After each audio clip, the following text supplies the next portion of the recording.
تفسیر قرآن پر مبنی پروگرام قول اللہ میر عدیل عارف کی جانب سے۔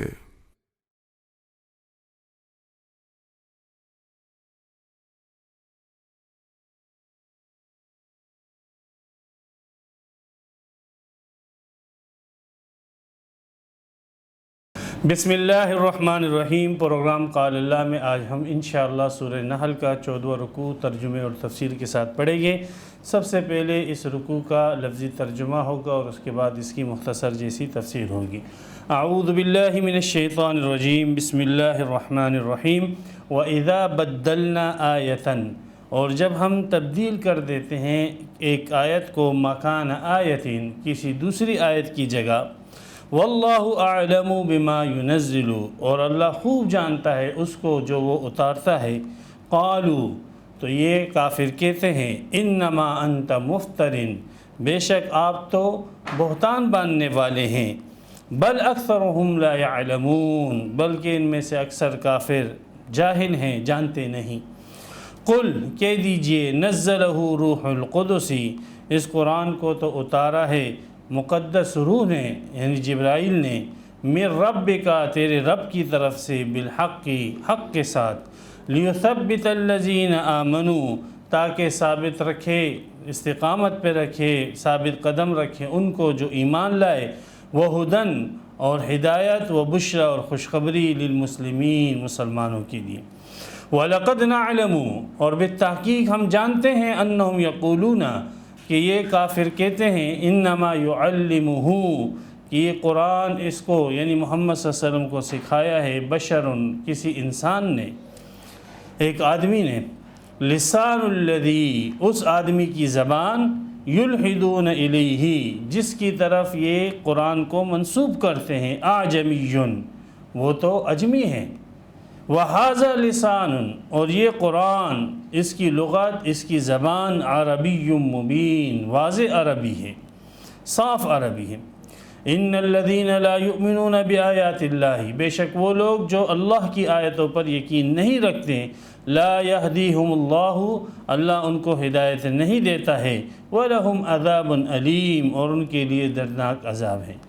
انما یفتر الکذب الذین، بے شک گھڑتے ہیں جھوٹ وہ لوگ، لا یؤمنون بآیات اللہ، جو اللہ کی آیتوں پر ایمان نہیں رکھتے ہیں، وَأُولَئِكَ هُمُ الْكَاذِبُونَ، اور یہی لوگ خالص جھوٹے ہیں۔ من کفر باللہ، جو شخص کفر کرے اللہ کے ساتھ، من بعد ایمانی، بعد اس کے کہ اس پر ایمان لا چکا، الا، ہاں مگر، من وہ شخص اکرہا، کہ جسے بہت ہی زیادہ مجبور کیا جائے، وقلبہ، اس حال میں کہ اس کا دل، مطمئن بالایمان، ایمان پر مطمئن ہو، ولیکن، لیکن، اور لیکن، من شرح بالکفر، جس نے کھول دیا کفر کے لیے صدرن، سینہ، فعلیہم غضب من اللہ، پس ایسے لوگوں پر اللہ کا غضب ہے، وَلَهُمْ عَذَابٌ عَظِيمٌ، اور ایسے لوگوں کے لیے بہت بڑا عذاب ہے۔ ذالک، یہ اس وجہ سے ہوا کہ بِأَنَّهُمْ مُسْتَحَبُّ الْحَيَاةَ الدُّنْيَا عَلَى الْآخِرَةِ، کہ انہوں نے دنیا کی زندگی کو پسند کیا آخرت پر، وَأَنَّ اللَّهَ لَا يَهْدِي الْقَوْمَ الْكَافِرِينَ، اور بے شک اللہ کافر قوم کو، کافر لوگوں کو ہدایت نہیں دیتا ہے۔ أُولَئِكَ الَّذِينَ، یہی لوگ ہیں، طبع اللہ علی قلوبہم، مہر لگا دی اللہ نے ان کی دلوں پر، وَسَمْعِهِمْ، اور ان کے کانوں پر، وَأَبْصَارِهِمْ، اور ان کی آنکھوں پر، وَأُولَئِكَ هُمُ الْغَافِلُونَ، اور یہی لوگ ہیں غافل۔ لا جرم، لازماً، انہم فی الآخرۃ ہم الخاسرون، بے شک یہی لوگ خسارے میں ہوگی۔ ثم ان ربک، پھر بے شک تیرا رب، للذین، ان لوگوں کے لیے، ہاجروا، جنہوں نے ہجرت کی، من بعد ما فتنوا، بعد اس کے کہ وہ مصیبت میں مبتلا کیے گئے، فتنے میں مبتلا کیے گئے، ثم جاہدوا، پھر انہوں نے کوشش کی، وصبروا، اور صبر کیا، ان ربک من بعدها، بے شک تیرا رب اس کے بعد، لغفور الرحیم، البتہ معاف کرنے والا، رحم کرنے والا ہے۔ یہاں پہ 14واں رکوع سورہ نحل کا مکمل ہوا اور آیت اس کی 110 جو ہے تام ہوئی۔ سورہ نحل کے اس 14ویں رکوع میں 13ویں رکوع کی اختتام میں اللہ سبحانہ و تعالی نے قرآن مجید کا ذکر کیا، چونکہ 13ویں رکوع میں اللہ سبحانہ و تعالی نے اپنی حاکمیت کا بیان کیا تھا کہ اللہ سبحانہ و تعالی ہی حاکم ہے، اور توحید فی الحکم کا ذکر تھا، اور آخر میں توحید فی الحکم کا جو محل ہے جہاں سے توحید فی الحکم معلوم ہوتا ہے یعنی قرآن مجید، اس کا ذکر، اور شیطان کی پوری تدبیر یہی ہوتی ہے کہ وہ انسان کو قرآن سے دور رکھے، اس لیے اللہ سبحانہ و تعالیٰ کی خاص مدد حاصل کرنا اور اللہ سبحانہ و تعالیٰ سے خاص استعاذہ کرنا کہ اے اللہ ہمیں قرآن مجید کے سمجھنے کی توفیق عطا فرما اور شیطان کی رکاوٹوں کو ختم فرما۔ اب شیطان کے کچھ وساوس جو وہ انسانوں کے ذریعے اور اپنے نمائندوں کے ذریعے انسانوں کے اندر پھیلا کر ان وساوس کے ذریعے سے لوگوں کو قرآن سے دور کرتے ہیں، کچھ وساوس کا بیان ہے۔ ان وساوس میں سے پہلا وسوسہ یہ ہے کہ جب قرآن مجید میں، جیسے حضرت عبداللہ ابن عباس رضی اللہ تعالی عنہ فرماتے ہیں کہ آیتوں کا ناسخ منسوخ ہونا واقع ہوتا تھا، مکہ میں ایک آیت نازل ہوئی، پھر کچھ عرصے کے بعد وہ آیت منسوخ ہو گئی، لفظاً معناً حکماً وغیرہ منسوخ ہو گئی، نسخ کی قسمیں ہیں، تو اس پر یہ لوگ اعتراض کرتے تھے۔ جیسے مثال سورہ مزمل کی شروع کی آیتیں تھی قم اللیل الا قلیلا، کہ پوری رات آپ نے قیام کرنا ہے، صرف تھوڑی رات آپ نے آرام کرنا ہے۔ پھر آخر جو سورہ مزمل کی آیتیں آئی اور کچھ عرصے کے بعد اس میں پھر وہ حکم جو ہے منسوخ کر دیا گیا۔ تو اس ناسخ منسوخ کے سلسلے کو لے کر ان لوگوں نے اس بات کا پروپیگنڈا شروع کر دیا اور لوگوں کو بدظن کرنا اور مسلمانوں کے دلوں میں وسوسے ڈالنا شروع کر دیے کہ اگر یہ واقعی قرآن اللہ کا کلام ہوتا تو یہ ناسخ اور منسوخ کا سلسلہ اس میں نہیں ہوتا۔ یہ کیا بات ہے کہ پیغمبر اسلام پہلے ایک حکم جو ہے اپنے ساتھیوں کو دے دیتا ہے، پھر اس کے کچھ عرصے کے بعد اس حکم کو ختم کر کے اس کی جگہ دوسرا حکم دے دیتا ہے۔ یہ کلام اگر اللہ کی طرف سے ہوتا تو اس میں اس قسم کی بات نہ ہوتی، اس لیے کہ اس سے تو یہ لازم آتا ہے کہ اللہ نے پہلے ایک حکم دیا اور اس کا اس کو علم نہ تھا، اور جب دیکھا کہ یہ حکم جو ہے اس کا جو ہے نفاذ صحیح نہیں ہے تو پھر اس حکم کو تبدیل کر دیا اور دوسرا حکم دے دیا۔ اس سے پتہ لگ رہا ہے کہ یہ کلام اللہ کا نہیں ہے۔ جیسے دنیا کے لیڈر ہوتے ہیں اور دنیا کے قانون دان ہوتے ہیں، وہ اپنی سوچ سے ایک قانون بنا کر جو ہے لوگوں کو دے دیتے ہیں، اور جب لوگ اس کو عمل میں لاتے ہیں تو جو مفادات اور جو فائدے ان حکومتوں نے سوچے ہوتے ہیں اس کے بجائے الٹا نقصان جو ہے زیادہ حاصل ہوتے ہیں، تو پھر وہ حکومت اس قانونوں کو ختم کر کے دوسرا قانون دے دیتی ہے۔ تو یہ حکومت کے نقصان علم اور کم علمی جو ہے یہ اس وجہ سے یہ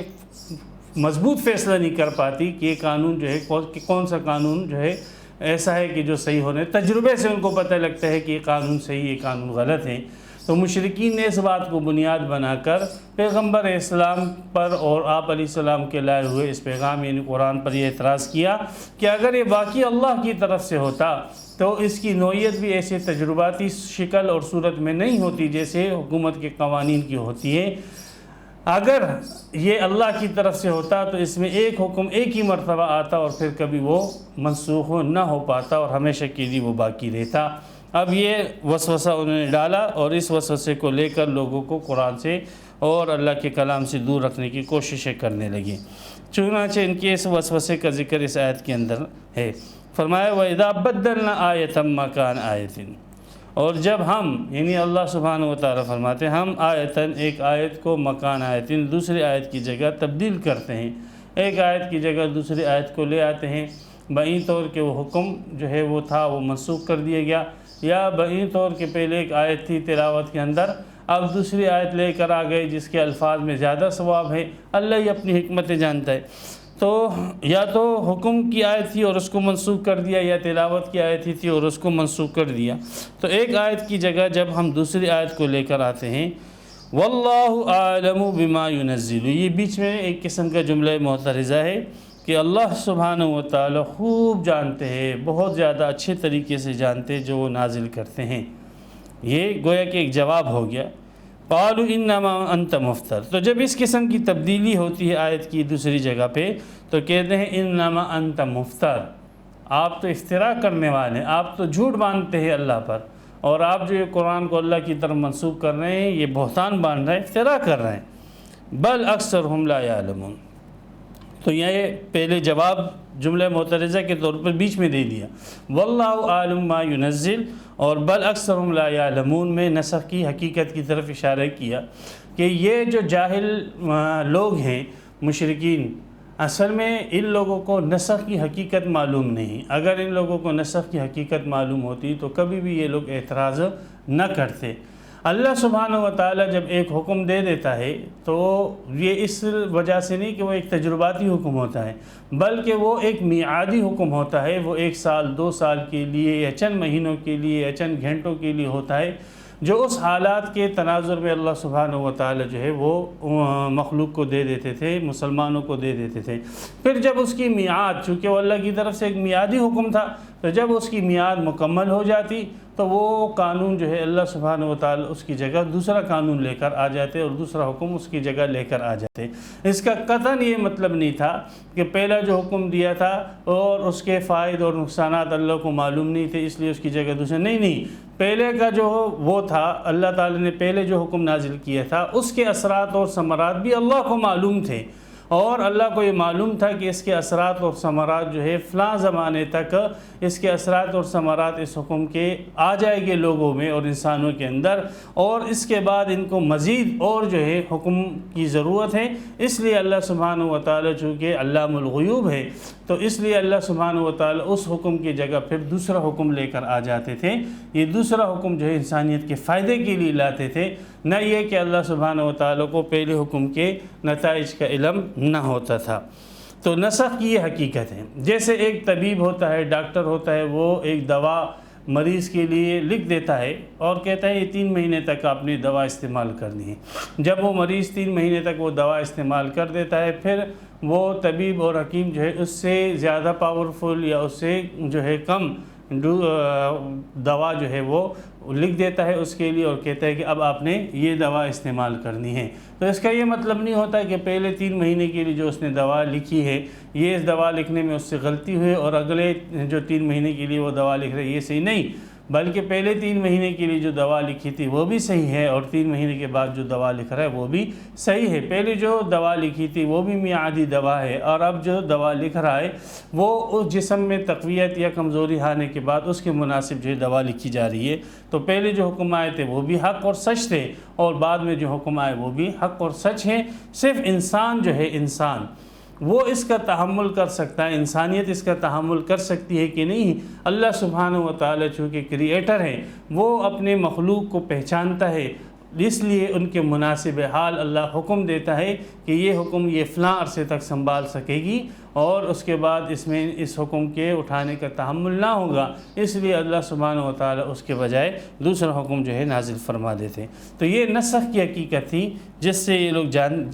ناواقف اور جاہل تھے، اس لیے فرمایا بل اکثرہم لا یعلمون، بلکہ ان میں سے اکثریت جو ہے وہ جاہل ہیں اور نسخ کو نہیں جانتے ہیں، بلکہ نسخ کی حکمتوں کو نہیں جانتے۔ اور واللہ اعلم ما ینزل، اللہ تعالیٰ جو اتارتا ہے اس کو خوب جانتا ہے کہ کس دور کے اندر کون سا حکم مناسب ہے، اللہ تعالیٰ اس حکم کو نازل فرماتا ہے، اللہ تعالیٰ خوب جانتا ہے۔ تو یہ جواب بھی ہو گیا، اور ان کی جو جہالت ہے یہ اس اعتراض کا اصل منشا بھی بتلا دیا گیا کہ وہ نسخ کے معنی سے جہالت ہے۔ قل نزلہ روح القدس من ربک، یہ کہتے ہیں کہ آپ نے اس کو گڑھ لیا ہے، کہ نہیں، بلکہ اس کو اتارا، نازل کیا اس کو روح مقدس نے۔ روح مقدس، قدس کہتے ہیں پاک کو، پاک روح۔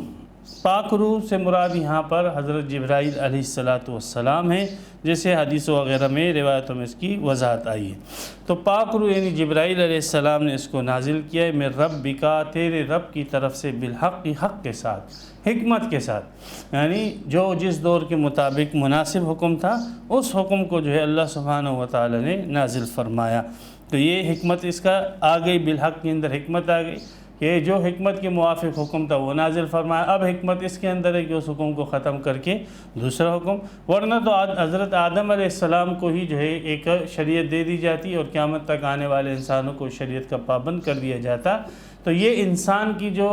طبیعت ہے اور انسان کے جو فطرت ہے اور انسان کی جو ذہنی صلاحیت ہے، ان صلاحیتوں کے مطابق یہ احکامات نہ ہوتے،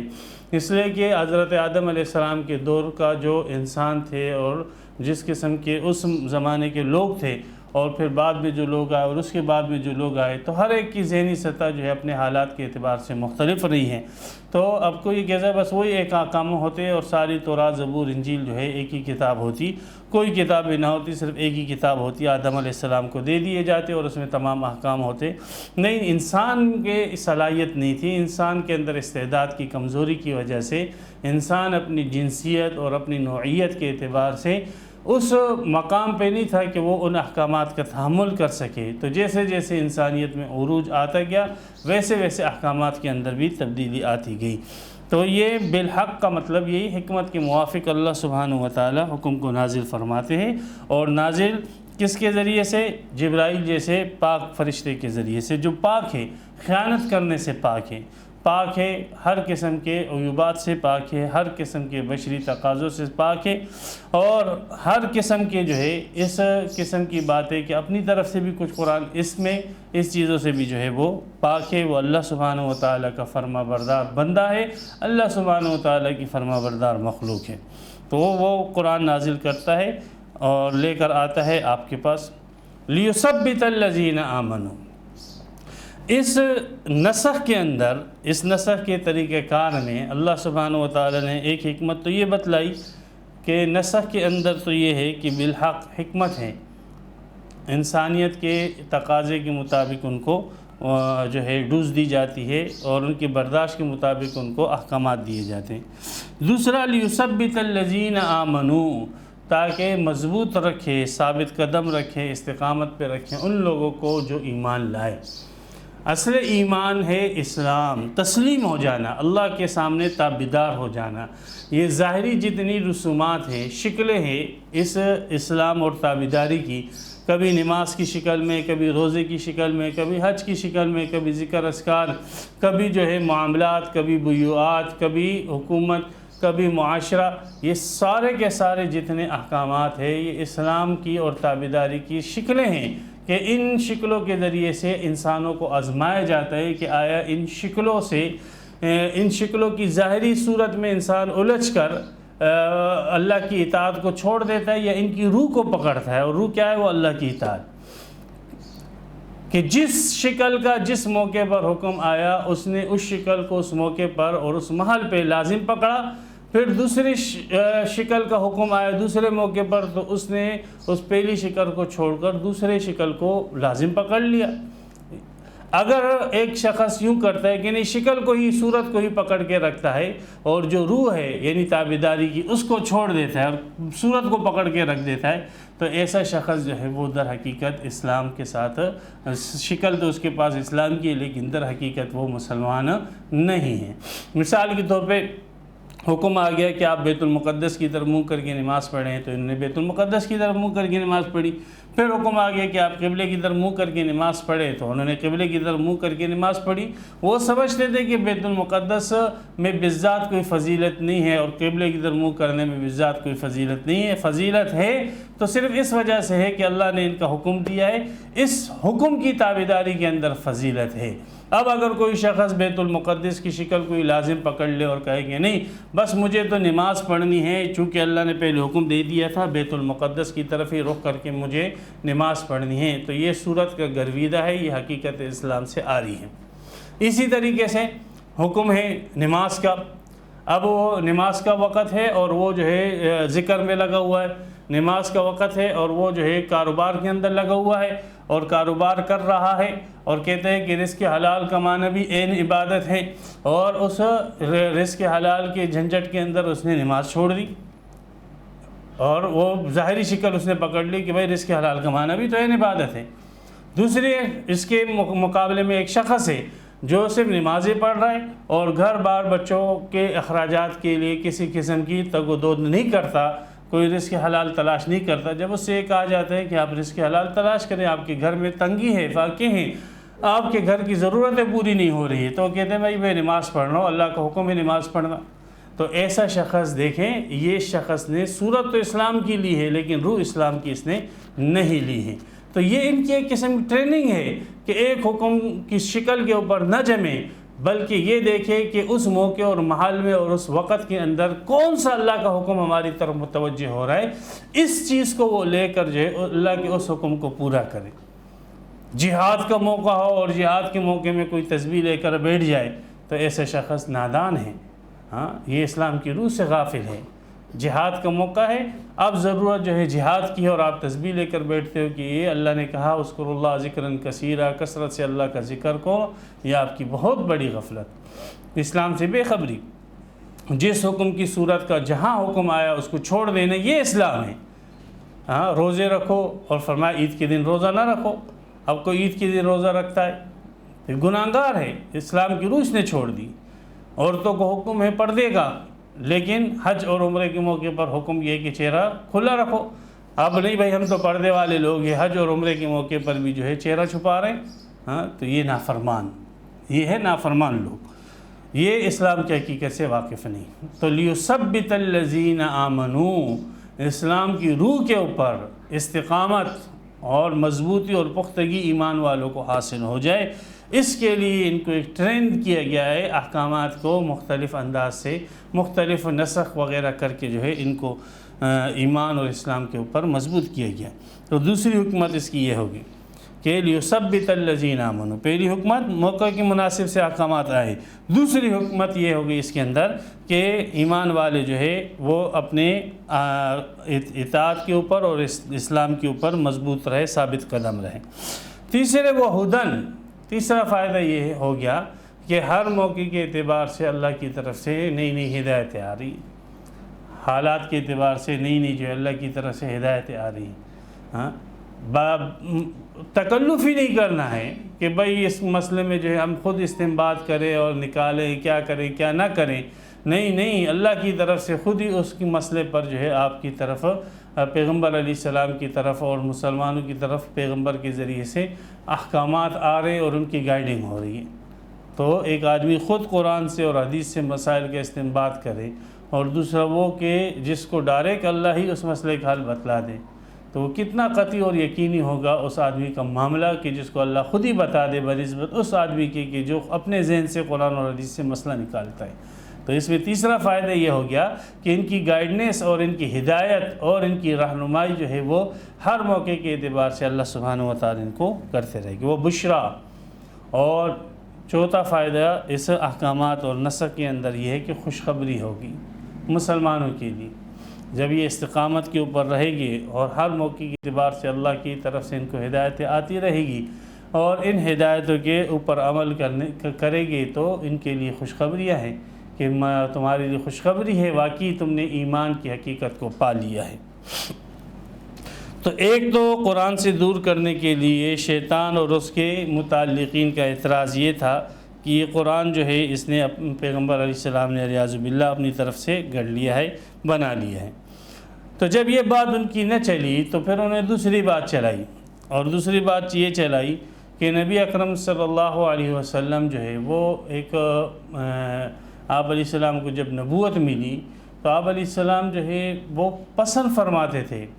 سابقہ جو کتابیں تھیں ان لوگوں کے، اور جن کے پاس سابقہ کتابوں کا علم تھا ان لوگوں کے ساتھ اٹھنے بیٹھنے کو، اس لیے کہ کبوتر با کبوتر باز بباز، ہر آدمی کی جو طبیعت اور فطرت ہوتی ہے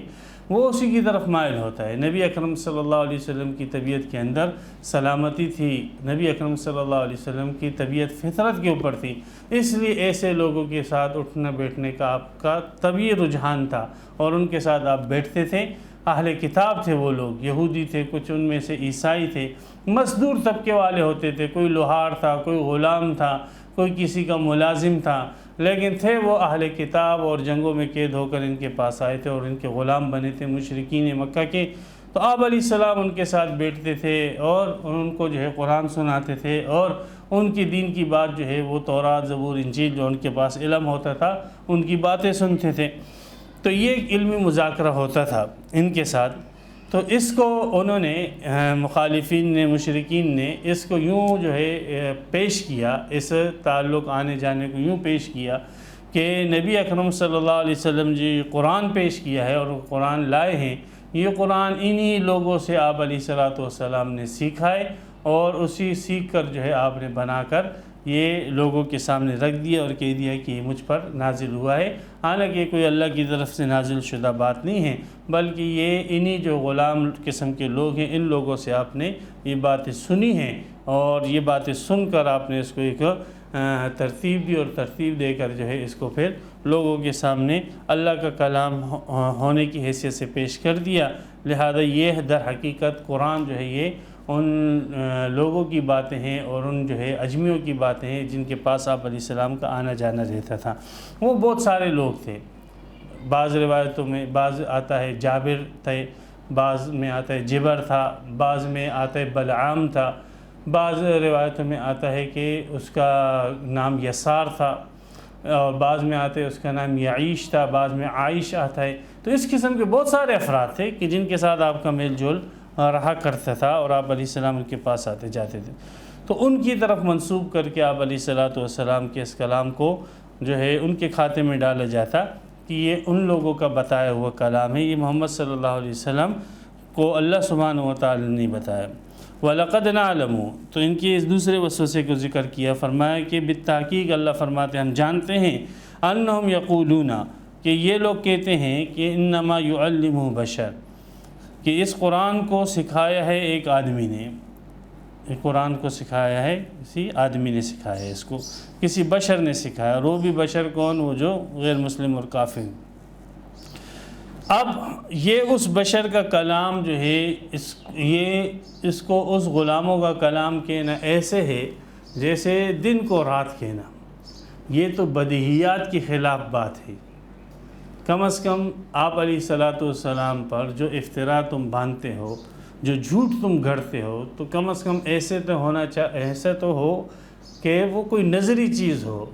کوئی ایسی چیز ہو کہ جس کو جو ہے کچھ نہ کچھ تو عقل مان لے۔ تم تو بیوقوفو ایسی بات پیغمبر علیہ الصلوۃ والسلام کی طرف منسوب کر رہے ہو کہ جو عقل سے بھی وراء الورا ہے، عقل بھی اس کا بالکل انکار کرتی ہے، جو 2 اور 2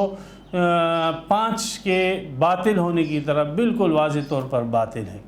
ایسی باطل اور بکواس بات جو ہے وہ تم کر کے قرآن کا مقابلہ کرنا چاہتے ہو۔ نبی اکرم صلی اللہ علیہ وسلم نے یہ مضامین تم کہتے ہو ان لوگوں سے لیے، ان مزدوروں اور غلاموں سے، ان لوہاروں سے لیے ہیں، تو یہ مضامین جن لوگوں کی طرف تم منسوب کر رہے ہو یہ بیچارے سارے کے سارے اجمی ہیں، سارے کے سارے اجمی ہیں، ان کو تو صحیح عربی بولنی نہیں آتی ہے، یہ تو بس عربی میں صرف اتنا جانتے ہیں انا انتا، بس یہ ان کا جو ہے محدود علم ہے، اور اگر کچھ عربی جانتے بھی ہیں تو یہ تو کوئی اتنے بڑے ادیب نہیں ہیں، اتنے بڑے فصیح اور بلیغ نہیں ہیں۔ خدا کے بندو، ایک کتاب اتنی لاریب کتاب جس کا مقابلہ کرنے سے تم مشرکین مکہ کے سردار اور فصحاء عرب عاجز آ چکے ہو، اس کتاب کو تم منسوب کر رہے ہو کچھ اجمی لوگوں کی طرف۔ کچھ تو حیا اور شرم کرنا چاہیے، کچھ تو اپنی عقل سے کام لینا چاہیے، کچھ تو جو ہے ذہن سے کام لینا چاہیے کہ یہ کتاب جو ہے اس کی طرف منسوب ہو سکتی ہے۔ یہ تو اسی طریقے سے ہو گیا کہ کوئی جو ہے غالب کی شاعری ہو اور ڈاکٹر اقبال کی شاعری ہو اور اس شاعری کو جو ہے منسوب کر دے کسی بیچارے مزدور کی طرف، اور کہا ہے کہ یہ تو ڈاکٹر اقبال نے جو یہ شاعری سیکھی ہے، غالب نے جو شاعری سیکھی ہے، یہ اس مزدور سے سیکھی ہے، اور وہ مزدور بیچارہ ایسا ہے کہ اس کو اردو کا ایک لفظ بھی نہیں آتا، وہ کسی دیہات کا رہنے والا ہے، کوئی ان پڑھ ہے،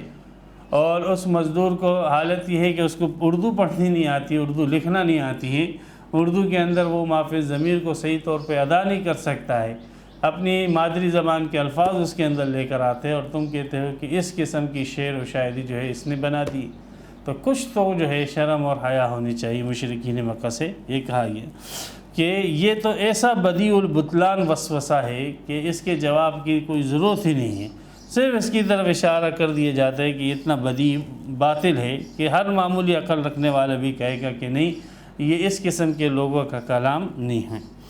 اگر منسوب کرنا تھا تو کسی عرب کے بہت بڑے شاعر کی طرف کسی بہت بڑے ادیب کی طرف آپ اس کو منسوب کرتے کہ اس سے سیکھا ہے، لیکن چونکہ پیغمبر علیہ السلام ان کے پاس جاتے ہی نہیں تھے، ان کے ساتھ ان کی مناسبت ہی نہیں تھی، وہ تو سارے جو ہے دن اور رات ان کے شعر و شاعری اور ادب یہی عورتوں کا تذکرہ اور شراب کا تذکرہ اور نسب ناموں کا تذکرہ اور گھوڑوں اور اونٹوں کا تذکرہ، اس کے علاوہ اور کیا تھا ان کے شعر و شاعری کے اندر؟ تو آپ علیہ السلام ان کے پاس جاتے نہیں تھے، اور جن کے پاس جاتے تھے وہ تو اس قسم کے لوگ تھے۔ تو فرمایا لسان الذی، لغت زبان ان لوگوں کی، اس شخص کی، یلحدون الیہ، جس کی طرف یہ منسوب کرتے ہیں، جس کی طرف یہ اس قرآن کو منسوب کرتے ہیں، اعجمی، تو اس شخص کی زبان تو وہ اجمی ہے،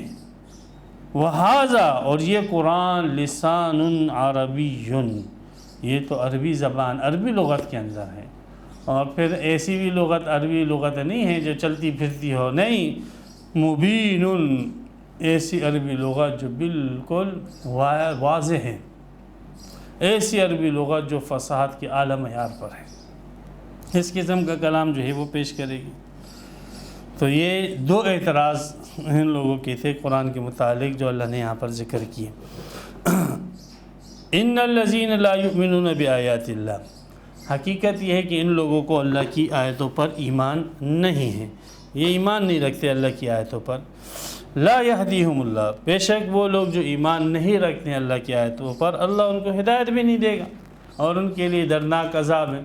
جب ہدایت کے اسباب یہ اختیار کرے گے تو اللہ ہدایت دے گا۔ اللہ تو کسی کو زبردستی ہدایت نہیں دیتا، بلکہ جو شخص ہدایت کے اسباب اختیار کرتا ہے اللہ اس کو ہدایت دیتا ہے، جو گمراہی کے اسباب اختیار کرتا ہے اللہ اس کو گمراہ کرتا ہے۔ تو ان لوگوں نے بجائے اس کے کہ قرآن ہدایت کا سرچشمہ، ہدی للمتقین، ہدی للناس،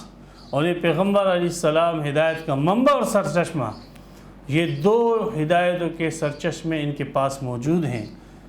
جو پوری قیامت تک آنے والی لوگوں کے لیے ہدایت ہی ہدایت ہے،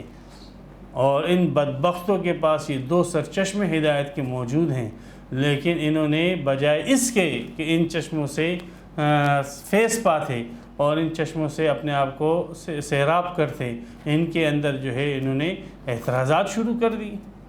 تو اس قسم کے لوگ جو اللہ کی آیتوں پر یقین ہی نہیں رکھتے ہیں، اللہ بھی ان کو ہدایت نہیں دیتا، اس لیے کہ ان کا ہدایت لانے کا ارادہ ہی نہیں ہے۔ انما یفتری الکذب الذین، یہ کہتے ہیں کہ محمد صلی اللہ علیہ وسلم نے جھوٹ باندھا، نہیں، محمد صلی اللہ علیہ وسلم کیسے جھوٹ، اس نے تو آج تک کسی انسان پر جھوٹ نہیں باندھا۔ ہرقل نے جب ابو سفیان سے پوچھا تھا، ابو سفیان رضی اللہ تعالیٰ عنہ اس وقت تک مسلمان نہیں ہوئے تھے اور قافلہ گیا تھا، بخاری شریف میں حدیث ہے، تو وہ پوچھا کیا پیغمبر علیہ السلام نے کبھی کسی انسان کے اوپر جھوٹ باندھا؟ تو ابو سفیان نے کہا کہ نہیں، کسی انسان پر انہوں نے آج تک جھوٹ نہیں باندھا۔ تو ہرقل نے کہا یہ نبی کی نشانی ہے کہ کیسا ہو سکتا ہے کہ ایک شخص جو ہے وہ کسی انسان پر جھوٹ نہ باندھے اور پھر وہ اللہ پر جھوٹ باندھے، یہ تو ہو ہی نہیں سکتا، انسانوں پر جھوٹ باندھتے ہوئے وہ حیا کرے اور اللہ پر جھوٹ باندھے۔ تو انما یفتری الکذب الذین، جھوٹ وہ گڑھتے ہیں، بہتان وہ گڑھتے ہیں، لا یؤمنون بآیات اللہ، جو اللہ کی آیتوں پر یقین نہیں رکھتے ہیں، یعنی کافر جو اللہ کی آیتوں کا انکار کر رہے ہیں، اور سب سے بڑا جھوٹ یہ ہے، یہ شرک کر رہے ہیں، اور کائنات کا سب سے بڑا جھوٹ یہ شرک ہے،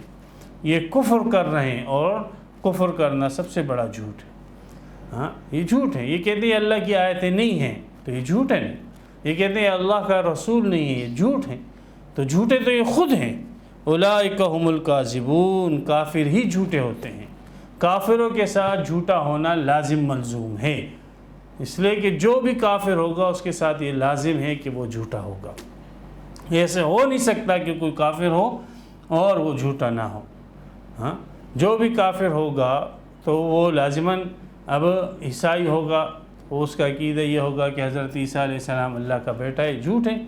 اس کا عقیدہ یہ ہوگا کہ عیسیٰ علیہ السلام جو ہے اس کو قتل کر دیا گیا اور اس نے ہمارے گناہوں کا کفارہ دے دیا، جھوٹ ہے۔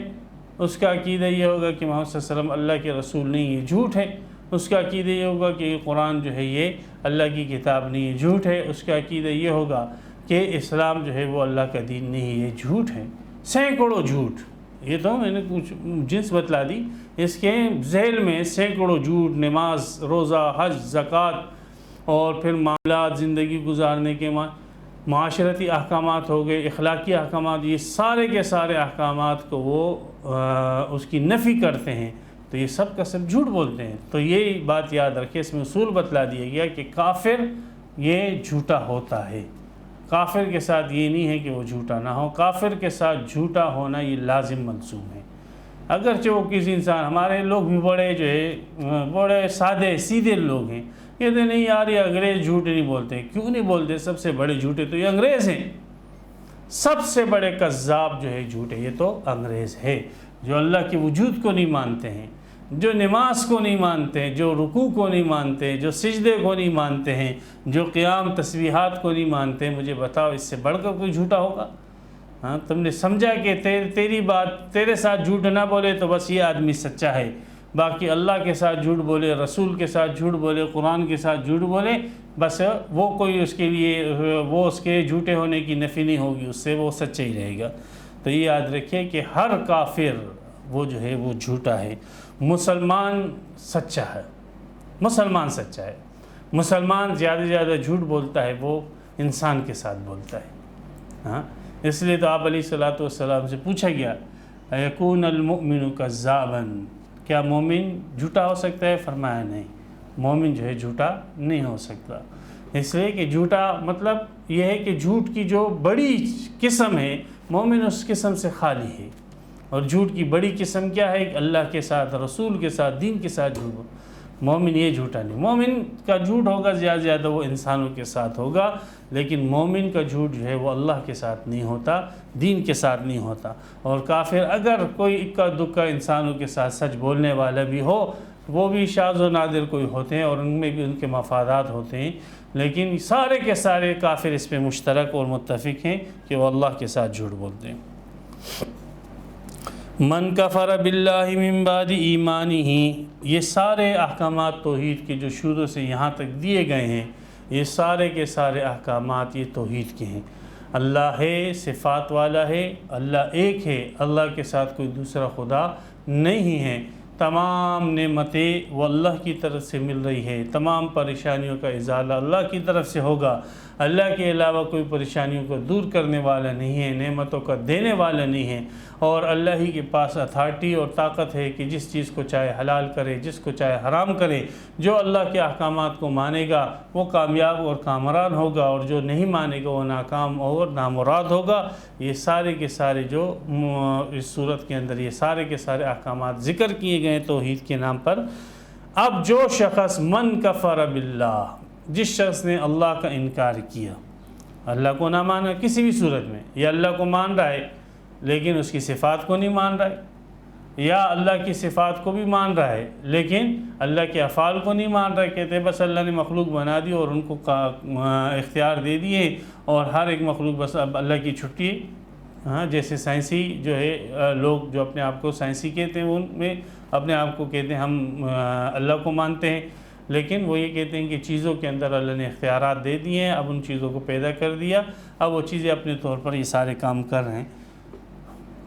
یہ بھی اللہ کے منکر ہیں، یا اللہ کے ذات کو مان رہے ہیں، صفات کو، افعال کو مان رہے ہیں، لیکن وہ ایک کی جگہ دو الہ مان رہے ہیں، دو خدا مان رہے ہیں، جیسے مجوسیوں کا عقیدہ تھا، یا جیسے بت پرستوں کا، یا اس کے ساتھ عبادتوں کے اندر شریک کر رہے ہیں جیسے مشرکین کا عقیدہ تھا، یا اس کے ساتھ جو ہے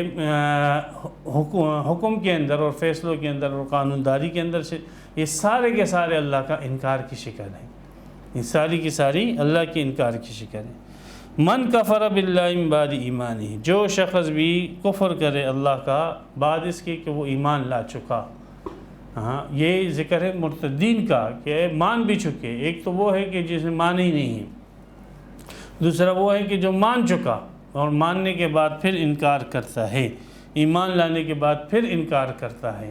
یا یہاں پر ایمان سے مراد وہ ایمان بھی ہو سکتا ہے کہ جو عالم ارواح میں تمام انسانوں سے لیا گیا۔ وَإِذْ أَخَذَ رَبُّكَ مِن بَنِي آدَمَ مِن ظُهُورِهِمْ ذُرِّيَّتَهُمْ وَأَشْهَدَهُمْ عَلَىٰ أَنفُسِهِمْ أَلَسْتُ بِرَبِّكُمْ قَالُوا بَلَىٰ، سب نے جو ہے وہاں پر ایمان کا اقرار کیا تھا۔ تو ایمان کے بعد یا تو دنیا کے اندر ایمان تو پھر مرتد، یا جو ہے عالم ارواح کا ایمان، تو پھر یہ سب کو شامل ہو جائے گا، ابتدائی کافر کو بھی اور بعد میں جو کافر ہیں ان کو بھی شامل ہو جائے گا۔ تو جو شخص اللہ کا انکار کرے ایمان کے بعد، جزا محذوف ہے، جزا اس کی کیا ہے؟ لہم عذاب شدید، ان کے لیے دردناک عذاب، ان کے لیے جہنم ہے۔ جزا کو یہاں پر ذکر نہیں کیا اس لیے کہ آگے ایک جزا آ رہی ہے وہ اس کے اوپر دلالت کرتی ہے۔ الا من اکرہ، ہاں مگر وہ شخص جس کو بہت زیادہ مجبور کیا جائے، کفر کے اوپر اس کو مجبور کیا جائے، کلمات کفر کہنے پر اس کو مجبور کیا جائے، وقلبہ مطمئن بالایمان، اس حال میں کہ اس کا دل مطمئن ہو، مضبوط ہو ایمان پر، تو ایسا شخص جو ہے وہ کفر کے اندر داخل نہیں ہوگا، وہ اللہ کا منکر نہیں ہے، وہ کافر نہیں ہے، وہ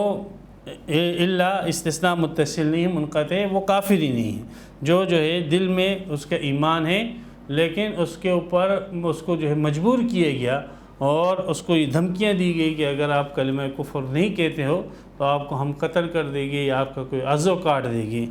تو ایسے شخص کے لیے اللہ نے اجازت دی ہے کہ ایسا شخص اپنی جان بچانے کے لیے اور اپنا عضو بچانے کے لیے کلمہ کفر کہہ سکتا ہے، لیکن وہ بھی صرف اور صرف زبان سے، اس شرط کے ساتھ کہ دل میں اس کا ایمان ہو۔ ہاں اگر دل میں بھی وہ کفر آ گیا تو پھر تو اس کی چھٹی ہو گئی، وہ تو ختم ہو گیا، لیکن دل میں اس کا ایمان ہے اور زبان سے وہ کلمہ کفر کہتا ہے اپنی جان یا اپنے اعضاء کو بچانے کے لیے، تو اس کی گنجائش ہے، اس کے لیے اجازت ہے۔ لیکن یہ رخصت کا درجہ ہے، عزیمت کا درجہ تو یہ ہے کہ انسان جو ہے کٹ جائے، مر جائے، ٹکڑے ٹکڑے ہو جائے، لیکن کلمہ کفر زبان سے بھی ادا نہ کرے۔ نبی اکرم صلی اللہ علیہ وسلم فرمایا کہ کبھی بھی شرک نہ کرنا اگرچہ تمہیں جو ہے آگ میں زندہ جلا دیا جائے۔ یہ عزیمت کا درجہ ہے، ہاں یہ اعلیٰ درجہ ہے کہ کبھی بھی کفر۔ صحابہ کرام نے ایسے کیا، اکثر صحابہ کرام کا یہی معمول تھا۔ حضرت بلال رضی اللہ تعالیٰ، عمار کے والد جو ہے یاسر، سمیہ، عبداللہ بن حذافہ رضوان اللہ تعالیٰ مجمعین، اس کے علاوہ جو اور بہت سارے صحابہ، ان کے حالات موجود ہیں، ان کے واقعات موجود ہیں، سارے کے سارے حدیث کی کتابوں کے اندر کہ شہید ہو گئے اور کٹ گئے، مر گئے، لیکن انہوں نے کلمہ کفر زبان سے ادا کرنا بھی گوارا نہ کیا۔ ہاں یہ رخصت ہے، اگر کوئی شخص اس رخصت پر عمل کرتا ہے تو گنجائش ہے، اور اگر کوئی عزیمت پر عمل کرتا ہے تو یہ سب سے بہتر ہے۔ رخصت پر عمل کرنے والے حضرت عمار رضی اللہ تعالیٰ عنہ تھے، جب ان کے سامنے ان کی والدہ کو بے دردی سے شہید کیا گیا، ان کے والد کو، تو ایک انسان ہے طبی طور پر جو ہے ڈر جاتا ہے، تو انہوں نے پھر ان کافروں کے مطابق جو ہے زبان سے کچھ کلمات کفر ادا کیے، تو پھر روتے ہوئے پیغمبر علیہ السلام کے پاس آئے اور آپ علیہ السلام نے ان کو تسلی دی، اور آپ علیہ السلام نے فرمایا کہ اگر آئندہ وہ تمہیں اس طریقے سے مجبور کرے تو آپ کے لیے گنجائش ہے کہ آپ کس قسم کے الفاظ کفریہ زبان سے ادا کر سکتے ہو۔ تو یہ ہے حالت اکراہ، اس میں یہ ہے بس کہ آپ کو وہ قتل کریں اور آپ کو یہ غالب گمان ہو کہ اگر میں نے اس کی مانگ پوری نہ کی تو یہ مجھے قتل کر دے گا، اگر میں نے اس کی مانگ پوری نہ کی یہ میرے اعضاء کو کاٹ دے گا، تو آپ کے لیے گنجائش ہے کہ آپ یہ کلمہ کفر کہہ سکتے ہو۔ لیکن اگر وہ آپ کو مارتا ہے، پیٹتا ہے اور اس قسم کا قتل یا اعضاء کے طرف کا کوئی اس سے اندیشہ نہ ہو، تو پھر یاد رکھیں کہ زبان سے کلمہ کفر کہنا بھی جائز نہیں ہے۔ مار پیٹ کی وجہ سے یا جسمانی یا زبانی یا لسانی اذیت کی وجہ سے یا کسی فائدے کے فوت ہونے کی وجہ سے یا نقصان کے آنے کی وجہ سے، مالی نقصان کے آنے کی وجہ سے کلمہ کفر کہنا وہ زبان سے وہ جائز نہیں ہے۔ اقرار کی خاص حالت میں کلمہ کفر کی گنجائش دی گئی ہے، اور وہ صورت ہے کہ جس میں جان یا اعضاء کے تلف ہونے کا اندیشہ ہو۔ اقرار کے اور اس آیت کے ذیل میں پھر مفسرین نے اقرار کے مسائل بیان کی ہیں کہ کن جگہوں پر اقرار جو ہے معتبر ہے اور کون سا اقرار درست ہے، اور اقرار کے نتیجے میں کوئی ثمرات اور اثرات مرتب ہوتے ہیں یا مرتب نہیں ہوتے ہیں۔ تو بہرحال یہاں پر جو ہم نے بتلایا وہ ایمان کے اندر کہ کوئی شخص ایسا کرے تو اس کے لیے گنجائش ہے۔ باقی وہ اعمال کہ جس میں دل کی رضا جو ہے ضروری ہوتی ہے، جیسے خرید و فروخت ہو گئی یا جیسے جو ہے بے ہو گئی، تو ایسے اعمال پہ اگر آپ کو کوئی مجبور کرتا ہے اور زبردستی آپ سے خرید و فروخت کرواتا ہے یا زبردستی آپ سے جو ہے بے ہبہ کرواتا ہے تو چونکہ بے کے اندر جو ہے خرید و فروخت میں رضامندی ضروری ہے، اللہ تعالیٰ کا حکم ہے الا ان تکون تجارۃ عن تراض بینکم، باہمی رضامندی سے تجارت ہونی چاہیے۔ تو اس قسم کی تجارت اگر آپ سے کروائی گئی جس میں آپ کو مجبور کیا گیا، گن پوائنٹ پر آپ سے وہ تجارت کروائی گئی، زمین بکوائی گئی، تو جب وہ ختم ہو جائے، حالت اضطرار ختم ہو جائے، تو پھر آپ کو حالت اقرار ختم ہو جائے تو پھر آپ کے لیے گنجائش ہے کہ آپ اس سودے کو باقی رکھتے ہو یا اس سودے کو آپ ختم کریں، اس کی آپ کو اجازت ہے۔ ہاں ایسے مسائل کہ جس میں دل کی رضا ضروری نہیں ہے بلکہ جس میں فیصلہ زبان پر ہو جاتا ہے، جیسے نکاح ہے، طلاق ہے،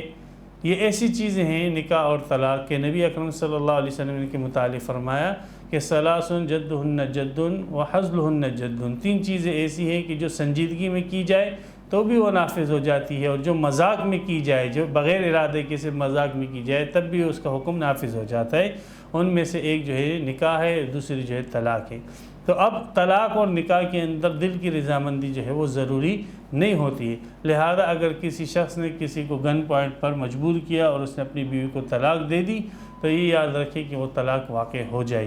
جاتی ہے، طلاق جو ہے وہ نافذ ہو جائے گی، اس لیے کہ طلاق کے اندر دل کا کوئی مسئلہ نہیں ہے، طلاق کا تعلق زبان سے ہے۔ اسی طریقے سے اگر نکاح کروا دیا تو نکاح بھی ہو جاتا ہے، منعقد ہو جاتا ہے۔ ولیکن من شرح، تو یہ اور احکامات جو اقرا کے ہیں کہ اگر کوئی شخص جو ہے بغیر اقرا کے کلمہ کفر زبان سے نکالتے، اقرا جو ہے اگر کسی گناہ کے لیے اوپر کرایا جائے، کسی گناہ کے لیے آپ کو مجبور کیا جا رہا ہے کہ آپ یہ گناہ وغیرہ کریں، تو پھر ہاں اگر کسی انسان کے قتل پر آپ کو مجبور کیا جا رہا ہے یا کسی انسان کے اعضاء کے کاٹنے پر کہ بھئی اس کو قتل کر دو ورنہ ہم آپ کو قتل کر دیں گے، یا اس کا کوئی عضو کاٹ ڈالو ورنہ ہم آپ کا عضو کاٹ ڈالیں گے، تو یاد رکھیں کہ اس میں پھر اقرا کا اعتبار نہیں ہے، آپ کے لیے جائز نہیں ہے کہ آپ اپنی جان بچانے کے لیے کسی دوسرے انسان کو قتل کریں یا اس کا کوئی عضو جو ہے تلف کریں۔ باقی احکامات جو ہے یہاں تفسیروں میں آپ دیکھ لیں، مختصر میں نے 3-4 احکامات بتلا دیے۔ وَلَٰكِن مَّن شَرَحَ بِالْكُفْرِ، اور لیکن وہ شخص جس نے کھول دیا ہے اپنے کفر کے ساتھ صدراً، اپنے سینے کو، اپنے دل کو، یعنی شرح صدر کے ساتھ اس نے کفر قبول کیا، فَعَلَيْهِمْ غَضَبٌ مِّنَ اللَّهِ، ان پر اللہ کا غضب ہے، تکلیفیں برداشت نہیں کی پائی یا اپنے مفادات کی دنیاویہ کی وجہ سے انہوں نے جو ہے کفر کو اختیار کیا اور مرتد ہو گئے۔ جیسے ایک صاحب تھے جس کا نام عبداللہ بن سعد بن ابی سر تھا، اور وہ نبی اکرم صلی اللہ علیہ وسلم کا کاتب تھا، اور پھر وہ مرتد ہو گیا اور جا کے مشرکین کے ساتھ مل گیا، پھر بعد میں فتح مکہ کے موقع پر وہ مسلمان ہوا اور اچھا اسلام اس نے ثابت کیا۔